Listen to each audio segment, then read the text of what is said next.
sa inyo, Armando, ang tao na tumutulong na, tutulong pa ang magtutuloy ng serbisyong totoo at hindi pakitang tao, ang ina ng ating barangay, Kapitana Rosalie Arby Buenaflor.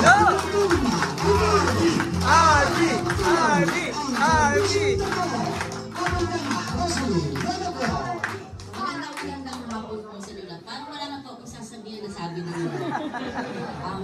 Nagpapasalamat po ako sa oras na inilaan niyo po, lalo na po kay Nanay Bising at Tatay Mario. Si Nanay Bising, kaibigan po kasi siya ng nanay ko. Medyo maaga lang po na maalam ang nanay ko. Walang iiyak.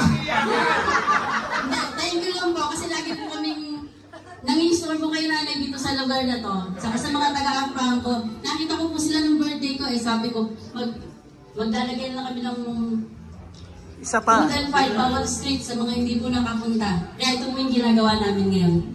Thank you po. Yo! Kala ko iiyak eh. Maraming salamat po, Kapitana Rosalie Arby Buenaflor. Siyempre mga